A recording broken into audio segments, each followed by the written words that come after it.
The Aśvamedha Yajña has reached its sacred conclusion. Now, under the guidance of Ṛśyaśṛṅga Maharshi, Daśaratha prepares for the Putrakāmeṣṭi Yajña, the final Vedic rite that will invoke the birth of his long-awaited sons. But in this Sarga, the narration extends far beyond Ayodhya. We shall witness the celestial assembly of the Devas before Srishtikarta Brahmā. We will hear of the growing tyranny of Ravana and journey back into his earlier origins to better understand the nature of the being who would one day stand against Sri Rama.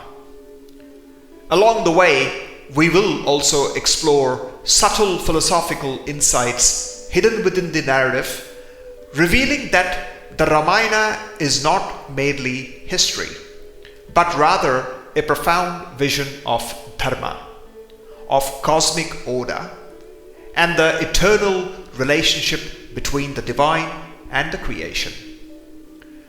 Vālmīki Maharshi begins Sarga 15 with these words. Medhavitu tato dhyatva sakinchit idamuttaram labdha sangyastatastatvam tu vedagyo nrupava pravit. Ishthim teham karishyami putriyam putrakāranāt Atharva Shirasi proktair mantraihi siddham vidhanataha. Tataha prakramidishtham tam putriyam putrakāranāt juhava graucha tejasvi mantra drushtena karmana.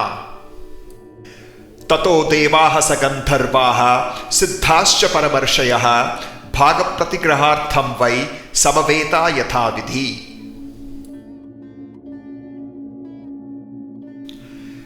Taha sametya yathanyayam tasmin sadasi devataha abruvan loka kartaram brahmanam vachanam tataha. Bhagavanstvat prasadena Ravano nama rakshasaha sarvanno badhate viryachhasitum tam na shaknumaha. Tvaya tasmai varo dattaha pritena bhagavanstata manayantascha tam nityam sarvam tasya kshamamahe. Udvejayati lokam strinuchitan dveshti durmatihi shakram tridasha rajanam pradharshayitumicchati.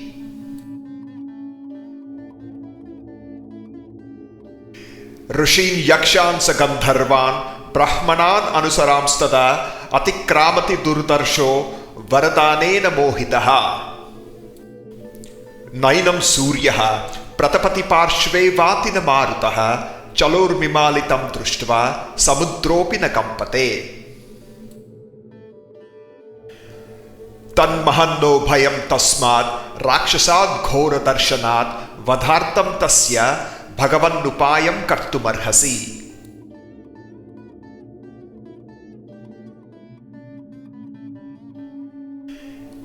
Eva muktaha suraihi sarvaischintayitva tato bravit hantayam viditastasya vadhopayo duratmanaha.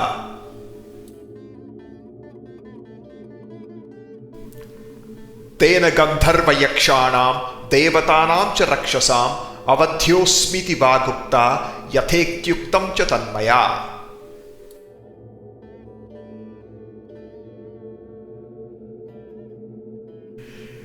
Na kirtayana bhagyanat tad raksho manusham stada tasmat sa manushad vadhyo mrutyar nanyosya vidyate.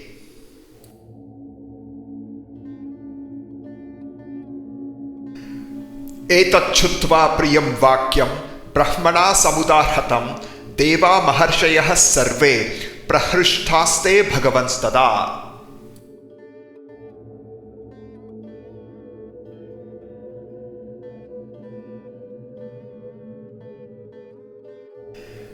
Etasminnantare Vishnu rupayato mahadhyutihi Shanka chakra gada panihi Pitavasa jagatpatihi.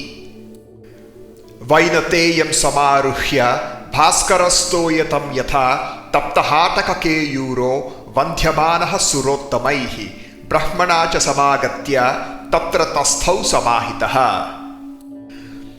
tamabruvan suraha sarve samabishthuya sannataha tvam niyokshamahe vishno lokanam hitakamyaya Rāgyo Daśarathasya tvam ayodhyādipatirvipo dharmagyasya vadanyasya maharshi samatejasaha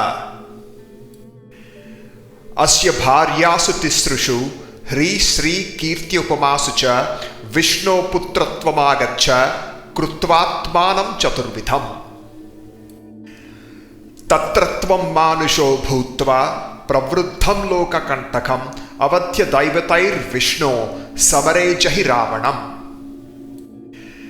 sahi devan sa gandharvan siddhamscha rusisattaman rakshaso Ravano murkho viryodrekena bādhate Ṛśyaśṛṅga tatastena gandharvas apsarastatha kridanto nandanavane raudrena vinapatitaha vadhartham vayamayatastasya vai munibhih saha siddha gandharva yakshascha tatastvam sharanam gataha tvam gatihi paramadeva sarvesham nah param tapa vadhaya deva shatrunam nrunam loke manah kuru evam stutastu devesho vishnustridashapungavaha pitamaha purogamstam sarvaloka namaskrutaha abravitritasham sarvan sametan dharma samhitam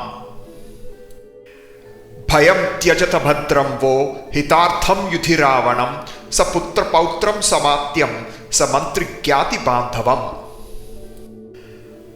hatva kruram duradharsham devarshinam bhayavaham dasha varsha sahasrani dasha varsha shatani cha vatsyami manushe loke palayan prithivimimam evam dattva varam devo devanam vishnuratmavan manushye chintayamasa janma bhumim athatmanaha tataha padma palashakshaha krutvatmanam chaturvidham pitaram rochayamasa tada Daśaratham nrupam tato devarshi gandharvaha sarudraha sapsaroganaha stutibhir divya rupa abhistishtuvur madhusudanam tamudhyatam Ravana mugratejasam pravruttha darpam tridasheshvara dvisham viravanam sadhu tapasvi kantakam tapasvinam uddharatam bhayavaham tameva hatva sabalam sabandhavam viravanam Ravana mugra paurusham sarvalokamagacha gata jvaraschiram surendra guptam gata dosha kalmasham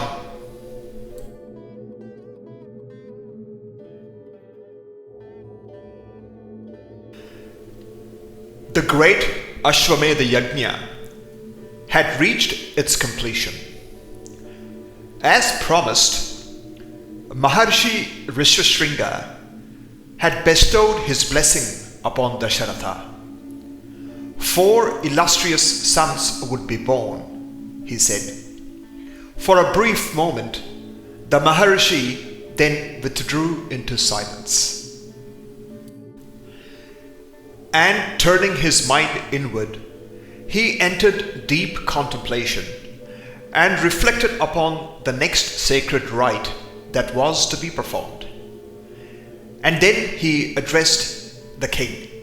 He said, O Rajan, for the sake of obtaining sons, I shall now perform a yajña described in the Atharva Veda. It is known as the Putrakāmeṣṭi Yajña. When performed in strict accordance with the injunctions of the Vedas, it unfailingly bears its fruit. Having spoken thus, the Venerable Ṛśyaśṛṅga immediately commenced the sacred yajña. Desiring the birth of 4 sons for Daśaratha, he poured the prescribed oblations into the consecrated fire exactly as laid down in the sacred texts. Yet, even as the Putrakāmeṣṭi Yajña unfolded there in Ayodhya, events of far greater significance were beginning to unfold in the celestial realms.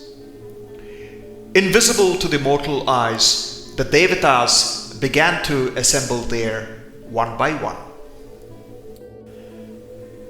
Brahmā himself came. Along with him came the Gandharvas, the Siddhas, various Maharshis, and countless celestial beings, each arriving to receive their respective share of the Yajña offerings, and according to the eternal order. As they gathered in that divine sabha, all the Devatas approached Brahmā, the Srishtikarta, the creator of the universe. Standing before him with reverence, they submitted a grave concern, and they all said, "O Bhagavan, the Rakshasa Ravana has become a source of unbearable suffering to us all. Empowered by the boons granted by you, he has grown immeasurably strong. None of us is capable of subduing him. Pleased by his tapasya, you bestowed extraordinary blessings upon him.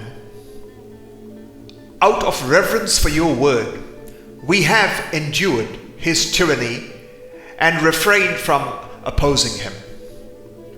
But now his oppression has spread throughout the three worlds. Driven by arrogance and envy, he cannot tolerate the prosperity, glory, or greatness of any other being. So great has his pride become that he seeks to challenge even Indra himself, the lord of the Devatas. Deluded by the power of the boons that he has received, he torments Maharshis, Yakshas, Gandharvas, Asuras, and even the Brahmanas. He wanders through the worlds, insulting and oppressing all who cross his path. Such is the fear he inspires that even the natural order has been disturbed. Surya does not shine freely before him. Vayu restrains his force in Ravana's presence. Even the mighty ocean, the Samudra, whose very nature is movement, seems to grow still before Ravana. O Bhagavan, we seek a means by which this fearsome Rakshasa may be slain.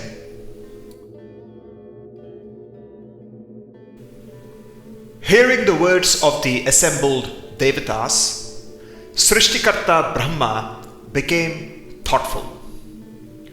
For a moment, the Creator reflected upon the matter, and then a realization arose within him. Looking upon the gathered celestial beings, he spoke, and he said, O Devas, the means for Ravana's destruction has now become clear to me. When Ravana completed his tapasya and sought boons from me, he carefully listed the beings from whom he desired protection. He sought invincibility against the Devatas, against the Gandharvas, against the Yakshas, and against the Asuras, and I granted his request. But blinded by pride, he overlooked one race entirely. He considered Manushyas insignificant. Therefore, he never sought protection from them. And so it shall be. Ravana cannot be slain by Devas, Gandharvas, Yakshas, or the Asuras. It is by a Manushya alone that his end shall come. At these words, joy spread through the celestial assembly. For the first time, a path towards freedom had appeared before them. Vālmīki Maharshi narrates this. Etasminnantare, he said, at that very moment, another divine presence entered the sabha. The great Bhagavan Vishnu arrived, seated upon the Garuda, radiant with immeasurable splendor. He appeared like the blazing sun, mounted upon a celestial cloud. He was adorned with shining golden ornaments. A radiant yellow pitambara garment illuminated his form. In his hands he bore the shankha, the gada, and the brilliant Sudarshan chakra. The brilliance of his tejas filled the entire assembly. Immediately, the Devatas, the Maharshis, and the celestial beings all rose up and offered their vandanas. Bhagavan Vishnu then took his seat beside Brahmā. With folded hands and hearts full of hope, the assembled Devatas all addressed Vishnu, and they said, O Parameshvara, desiring the welfare of all beings throughout the three worlds, we approach you with a solemn prarthana. In the city of Ayodhya rules Daśaratha. He is a dharmagya. He is compassionate. He is a tejasvi and steadfast in dharma, comparable in virtue to the Maharshis themselves. His three queens are equally noble. Such is their virtue and dignity that they are comparable to Hri, Sri, and Kirti themselves. O Vishnu, we pray that you manifest yourself in four forms. Take birth as the sons of Daśaratha and his three queens.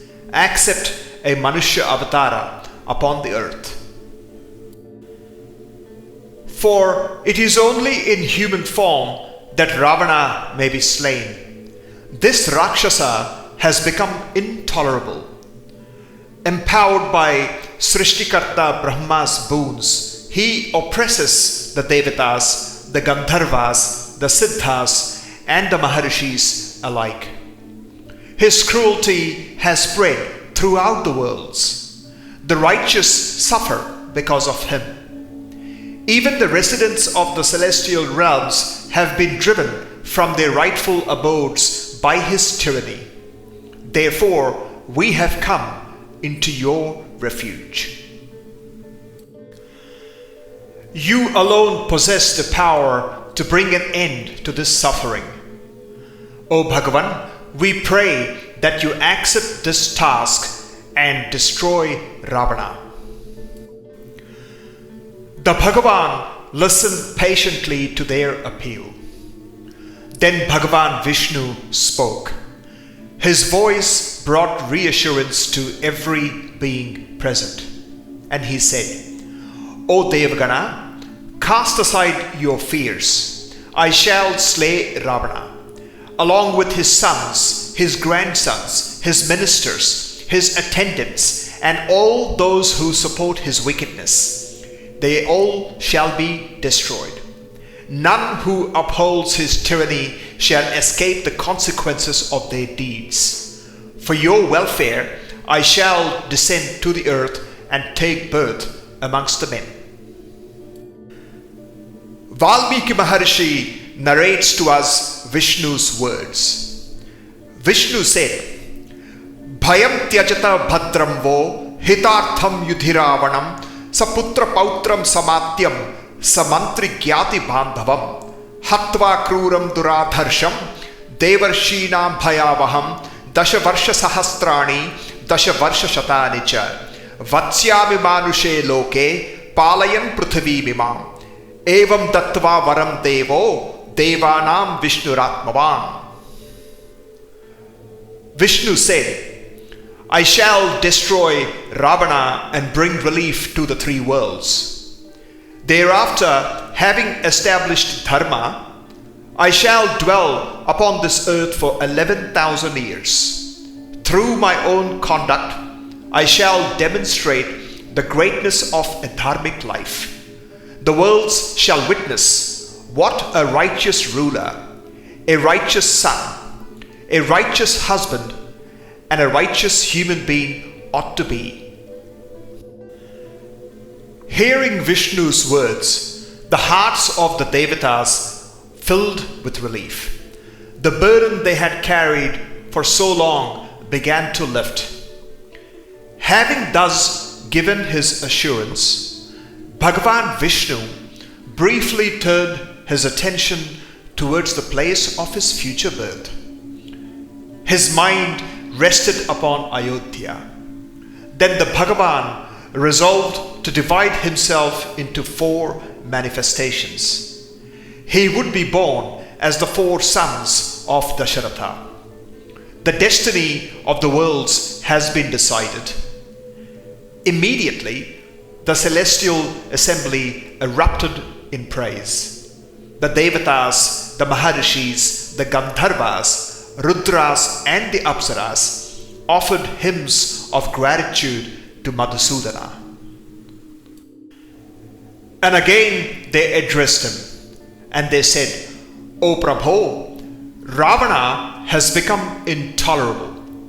Arrogant and consumed by his pride, he oppresses all beings. He delights in causing suffering to the righteous. He has become a scourge upon the 3 worlds. We pray that you destroy him utterly, root out his power completely, bring an end to his cruelty, and restore peace to the creation. And they continued and said, O Pendra, accept this avatar. Destroy Ravana together with all who support his evil. And when your work upon the earth is complete, return once more to your eternal abode. Return to Vaikuntha, untouched by attachment and aversion, serene and everlasting. Thus did the Devatas praise Bhagavan Vishnu. Thus was the burden of the worlds placed before him. And thus was set into motion the divine plan through which Dharma would once again be restored. Far below upon the earth, the sacred Yajña fires of the Putrakāmeṣṭi Yajña continued to burn. Daśaratha awaited the sons he had long prayed for, but neither the king nor those gathered around him yet knew what had just been decided in the heavens. For soon, in the royal house of Ikshvaku, Bhagavan Vishnu himself would descend. The avatara of Sri Ram was just about to begin.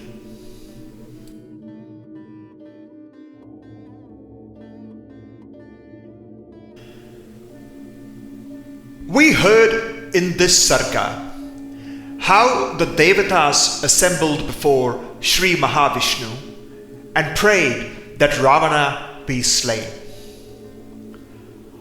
On the surface, we hear this simply as an episode in the story.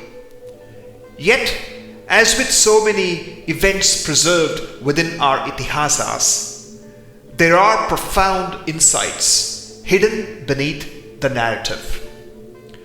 So let us dwell for a moment on Ravana himself.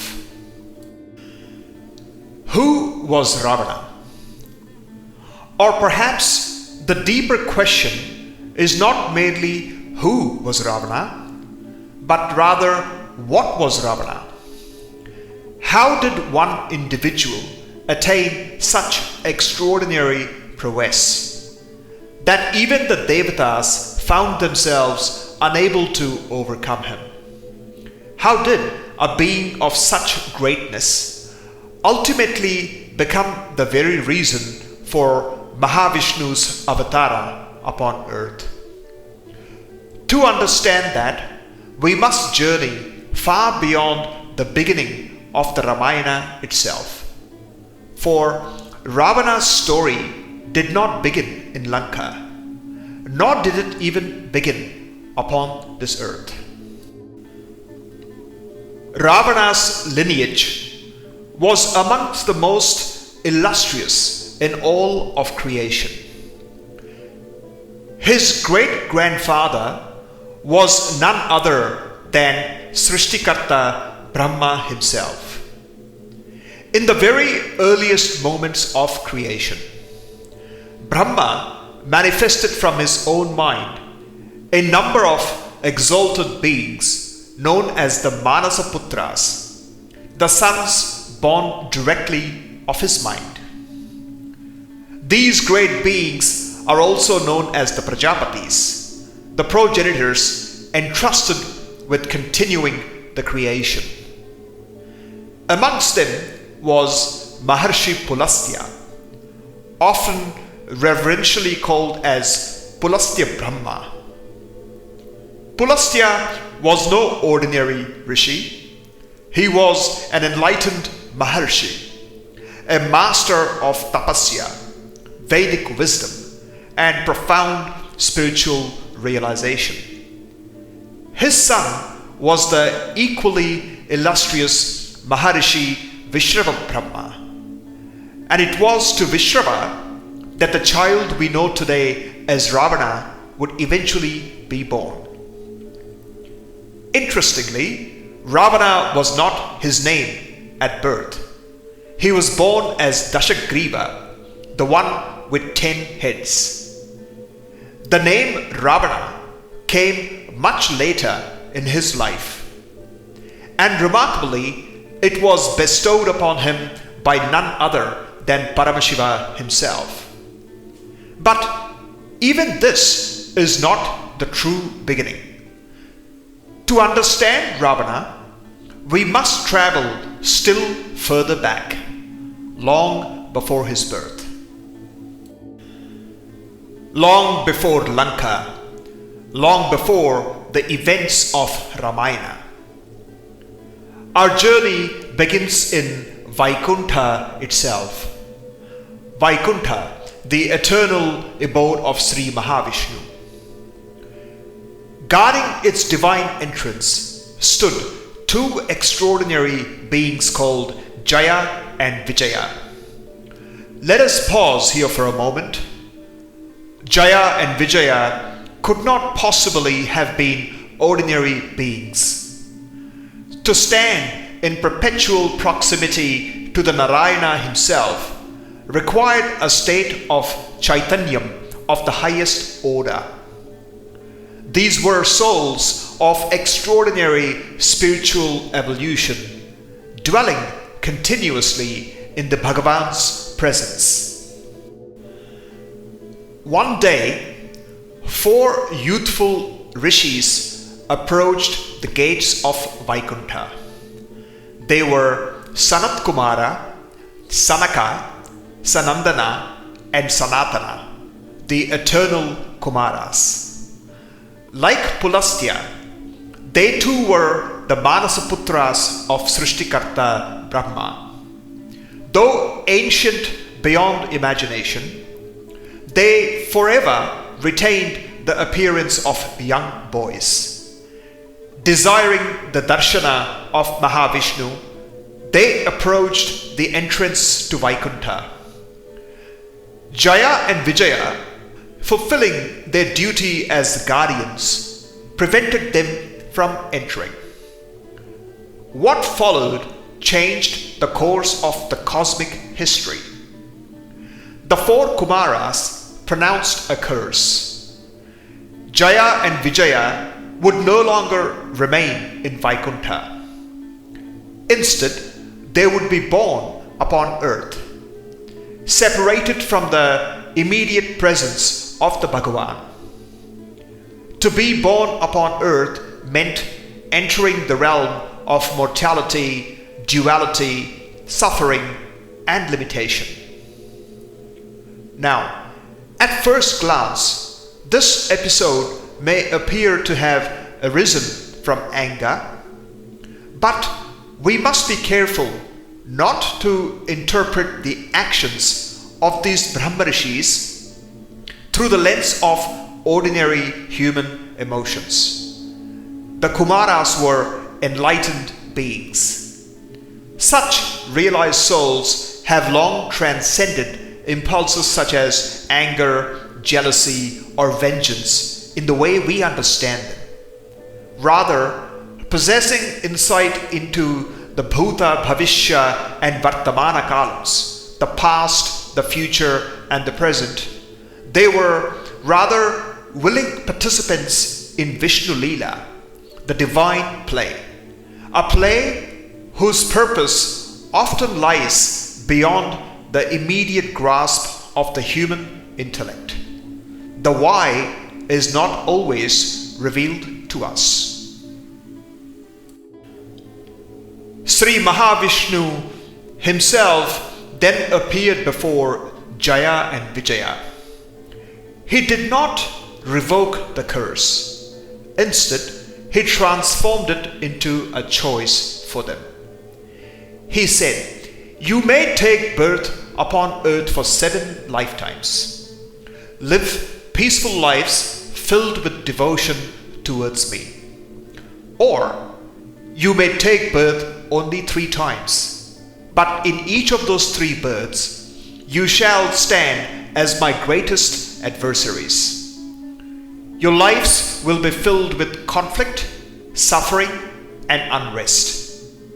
Yet after those 3 births, you shall return once more to me."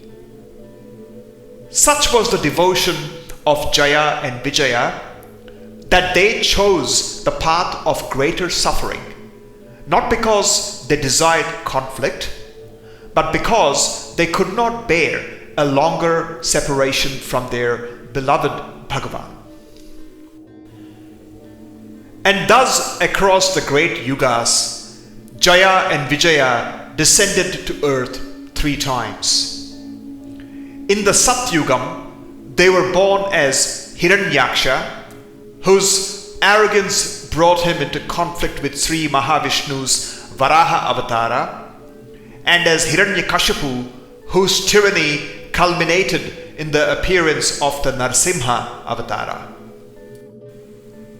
In the Treta Yugam, they were born as Ravana and Kumbhakarna, whose adharma culminated in the appearance of Sri Rama. And in the Dvapara Yugam, they were born as Shishupala and Dantavakra, whose hatred was finally brought to an end by Sri Krishna. In every birth, they stood opposed to Vishnu, and in every birth, they were ultimately liberated by Vishnu himself, returning once more to the eternal abode of Vaikuntha. So, know Ravana in the Ramayana to be that. Not merely a mighty king, not merely a Rakshasa, but rather one chapter in a far older cosmic story. A story whose beginnings lie not in Lanka, but rather at the very gates of Vaikuntha itself. Long before Dashagriva was born, another great chapter had already unfolded. In ages past, the Rakshasas had waged many battles against the Devatas. In one such conflict, they were defeated, and it was Sri Mahavishnu himself who drove them away from the magnificent island city of Lanka. Lanka, situated to the south of Bharata in the great ocean, was no ordinary kingdom. It was a city of extraordinary splendor and prosperity, created by none other than Vishwakarma himself, the divine architect. But with the Rakshasas gone, it gradually became abandoned, and over time its whereabouts faded from human memory. Years later, Maharshi Brahmā had a son named Kubera.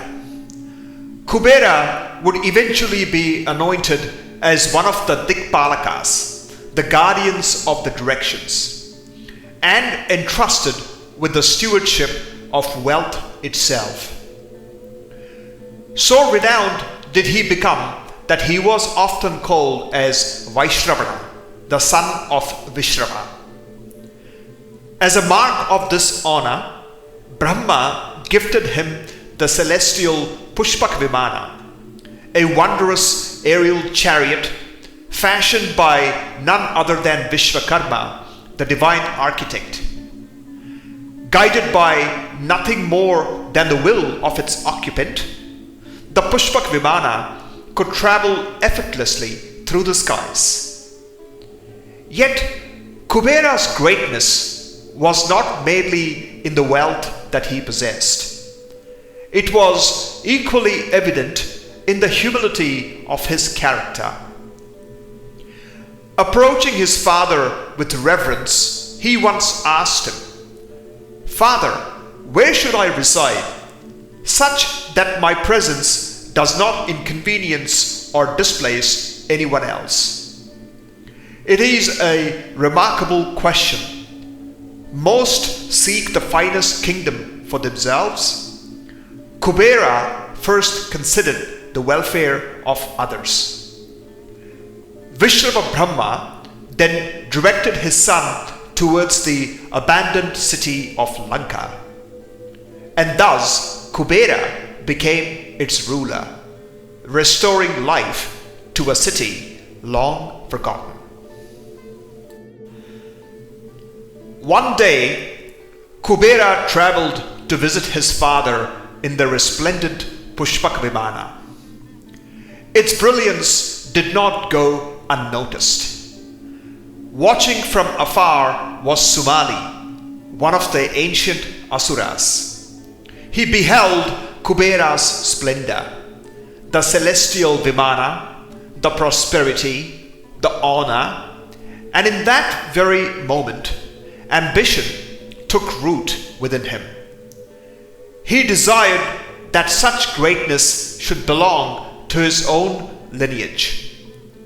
With that aspiration, he instructed his daughter Kaikeshi to approach Brahmā and seek him as her husband. From this union were born 4 children: Dasagriva, Kumbhakarna, Surpanaka, and finally Vibhishana. Our tradition tells us that the time at which conception occurs influences the subtle disposition with which a child enters the world. It is said that Kaikeshi approached Vishrava during an inauspicious hour. Among the 4 children, only Vibhishana was conceived under an auspicious moment. Consequently, while all 4 of them inherited the same illustrious lineage, the 3 elder siblings were born with a far stronger Asuric disposition, whereas Vibhishana's Chaitanyam inclined naturally towards Dharma. This also reveals another fascinating relationship. Dasagriva and Kubera were not strangers. They were half-brothers, one born to Ilavilya and the other to Kaikeshi. But though they shared the same father, they inherited profoundly different influences. As Dasagriva grew, his maternal grandfather Sumali repeatedly reminded him of Kubera's prosperity. He spoke of Lanka. He spoke of the Pushpaka Vimana. And gradually desire gave way to envy.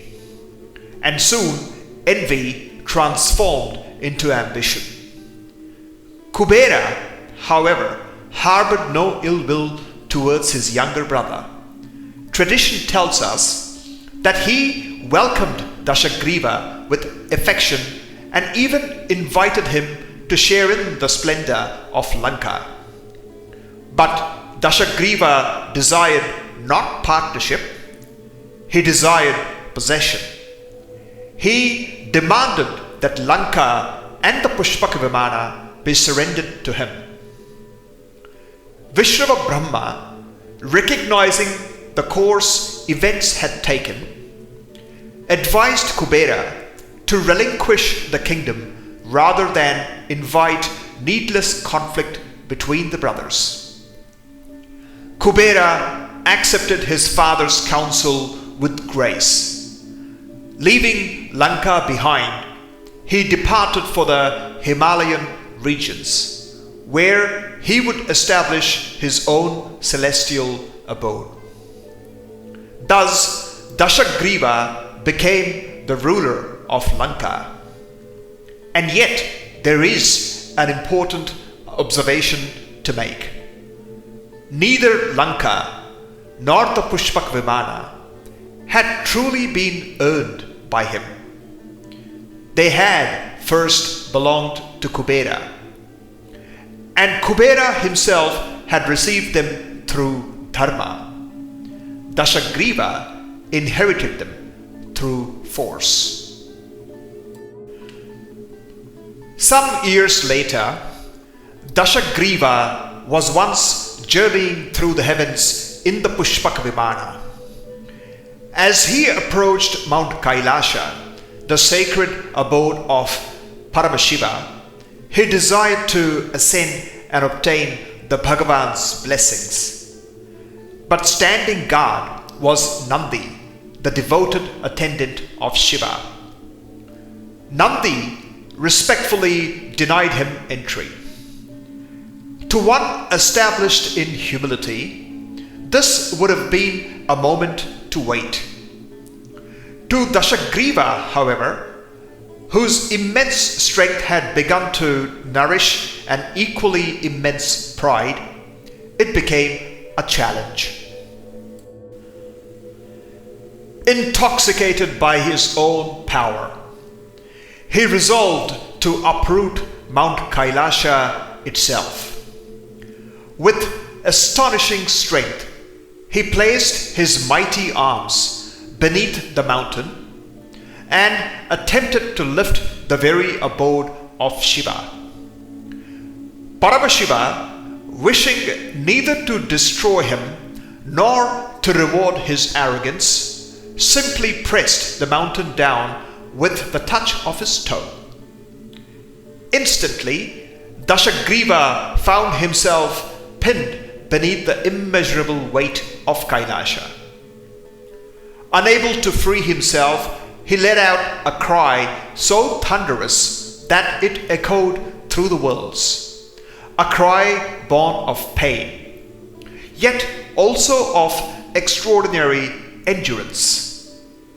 Moved by both his courage and his devotion, Paramashiva himself appeared before him. With the affection of a father correcting an impetuous son, he addressed Daśagriva with a new name, Ravana, the one whose mighty cry resounded across the worlds. And from that day onward, Daśagriva came to be known as Ravana. Tradition also remembers this as the occasion on which he composed one of the most celebrated hymns in praise of Bhagavan Shiva. Such, then, was the greatness of Ravana, a knower of the Vedas, an extraordinary tapasvi, a brilliant scholar, a celebrated devotee of Shiva. Indeed, one cannot help but wonder, how did such a being become the very person whose own great-grandfather, Brahmā, the Srishtikarta himself, stood among the assembled Devas at Ayodhya, seeking the intervention of Sri Mahavishnu? What was it about Ravana? Or perhaps the deeper question is this: what was it about Ravana's Chaitanyam that set these events in motion? For it gradually becomes evident that Ramayana is not merely the story of two extraordinary men. It is also the story of two extraordinary Chaitanyams. And it is this profound contrast that Maharshi Valmiki gradually unfolds before us throughout the Ramayana.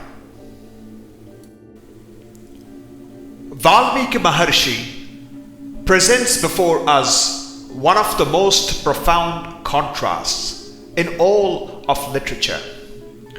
The contrast between Rama Chaitanyam and Ravana Chaitanyam.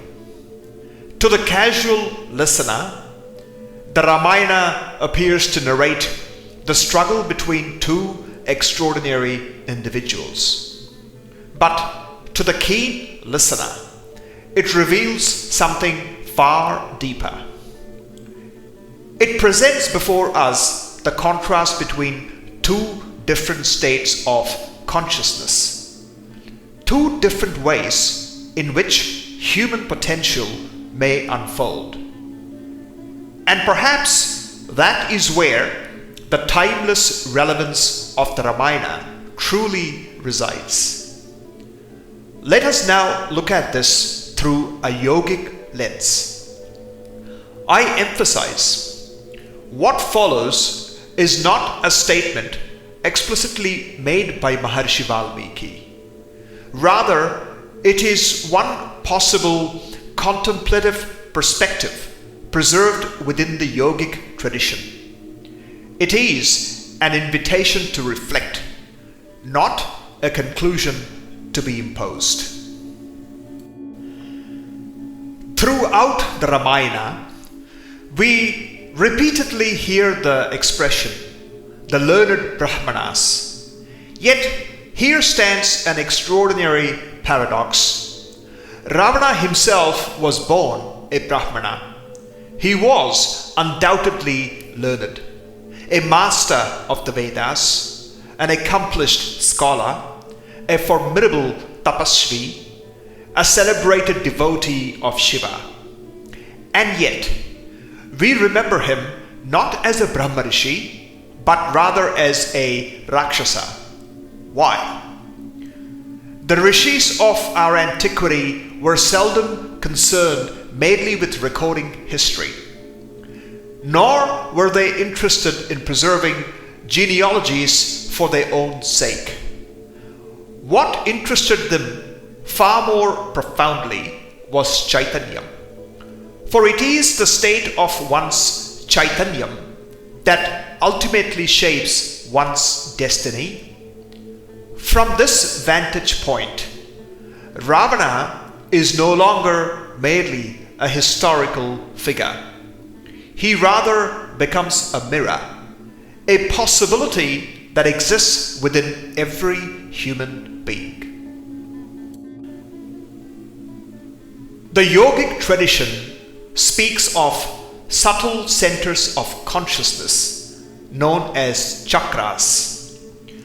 Among them is the Manipura chakra, literally the city of jewels. Situated around the region of the Nabhi or the navel, it is associated with Agni, the transformative fire. Its bija mantra being Ram. It is traditionally visualized as a lotus with 10 petals. Many yogic traditions associate this center with vitality, determination, personal power, transformation, and the tremendous force of the individual will. It is here that one's sense of individual agency, the powerful notion of the I, becomes increasingly pronounced. Perhaps this offers us one way of contemplating Ravana. His Chaitanyam appears to possess extraordinary concentration around the center. His will was indomitable, his courage undeniable, his capacity for tapasya almost unmatched. His determination enabled him to accomplish what ordinary men would scarcely dare to imagine. Indeed, a person capable of mastering such immense inner force can appear almost invincible. Such a person inspires followers, commands obedience, shapes history itself. There is tremendous greatness in such mastery. Yet perhaps there also lies its greatest danger. Power, when not balanced, begins to orbit around itself. The I grows ever stronger. The individual's will becomes supreme. Knowledge becomes a possession. Achievement becomes identity. And gradually, the distinction between strength and domination begins to disappear. It is entirely possible that through the intensity of his tapasya, Ravana elevated his ujja to the loftiest states of consciousness. Indeed, such attainments are not impossible for someone of his stature. But spiritual attainment and spiritual establishment are not always the same. To glimpse a summit is not necessarily to dwell upon it, and perhaps his ujja repeatedly returned to its natural center, the immense fire of the Manipura. Again, this is but one yogic contemplation, yet viewed through this lens, much begins to make sense. This perhaps is what distinguishes a yogi from a bhogi. Both possess the energy, both possess the knowledge, but both possess the capacity also. But the yogi allows that energy to continue its ascent beyond power, beyond ambition, beyond the assertion of self, towards the awakening of the heart. The yogic tradition speaks next of the Anahata Chakra, the heart center. It is traditionally visualized as a lotus with 12 petals. Those petals have long been associated with noble qualities such as love, compassion, patience, forgiveness, service, balance, and self-sacrifice, and countless other expressions of an awakened heart. Something remarkable begins to happen here. The powerful I gradually begins to dissolve. The self no longer stands isolated. The I slowly becomes the us. And perhaps this is where we may contemplate Ramachaitanyam. Throughout the Ramayana, Sri Rama repeatedly demonstrates strength. Yet strength never for its own sake. He possesses power, yet seeks no kingdom. He possesses authority, yet clings to no throne. He possesses every reason to demand his rights, yet repeatedly chooses Dharma instead. He does not sacrifice Dharma for power, he sacrifices power for Dharma. As Narada Maharshi himself declares whilst introducing Rama to us, he said, Rakshita swasya dharmasya svajanasya cha rakshita veda vedanga tattvagyo dhanurvede cha nishtitaha. He is the protector of his own dharma, the protector of his people's dharma, a knower of the Vedas and the Vedangas, firmly established in the science of archery. And much later, Maricha utters one of the most celebrated descriptions of Sri Rama. And he said, Ramo vigravaham dharmaha sadhuhu satya parakramaha raja sarvasya lokasya devanamiva vasavaha. Rama is Dharma embodied, he said, noble in character, whose valor is founded upon truth. How extraordinary! That one verse perhaps captures everything Valmiki wished us to discover. The conflict between Rama and Ravana therefore transcends the clash of two mighty warriors.